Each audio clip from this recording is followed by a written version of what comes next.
That has nothing to do with my prophet.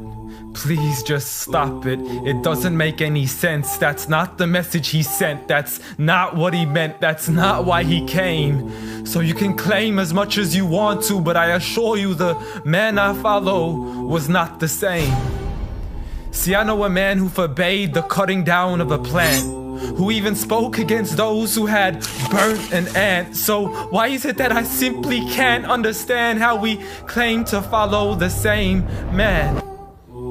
I mean, I know a man who forbade us from harming the innocent, saying he who does so would not only be prohibited from paradise, but he would not even smell its scent. So please tell me how what you're doing has anything to do with the message that he sent.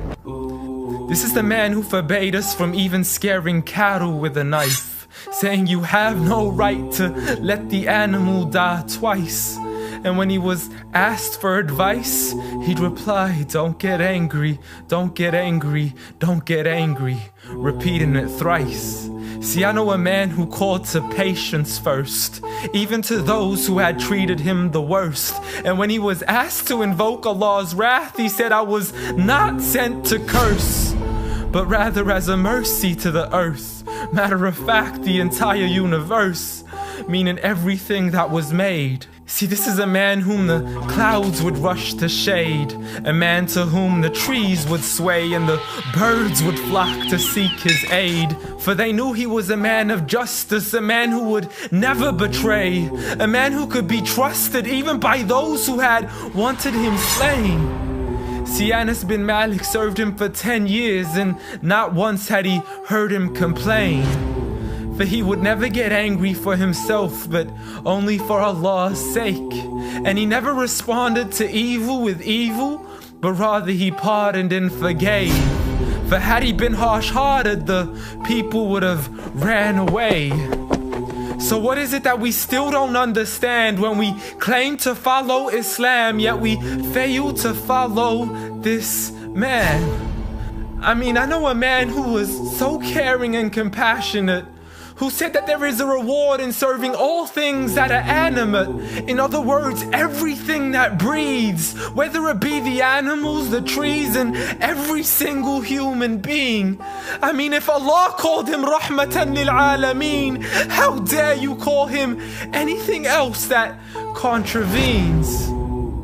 See, this is a man who said that the Muslim was he who is soft, simple, and lenient. A man who taught us himself to be cautious from falling into extremism. See, he was never given two choices except he chose that which was easiest. Not for himself, but for his people and their convenience. See, I know a man who advocated for the freedom of the slaves. A man who taught us that the Muslim is the one from whom the people are safe. Not only from his hands, but even from the words that he says. See, this is a man who would never mock, mimic, nor ridicule, nor would he ever publicly rebuke an individual. This is the man I follow, so forgive me if this sounds unusual. But the man I know was so much more handsome, so beautiful. A man who taught kindness to the neighbors, who taught us to serve others without expecting back any favors, to spread peace to those we know and even to the strangers, to walk with humility and to simply ignore the haters. But nevertheless, I know a man who still taught us to stand up for the oppressed. From the men, women, and children who call out to us in distress. I know a man who taught us to fight for these people, but by no means does this mean we have the right to transgress. For those who oppress have nothing to do with his name.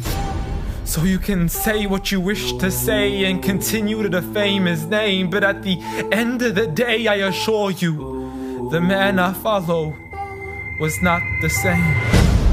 Muhammad sallallahu alayhi wa sallam.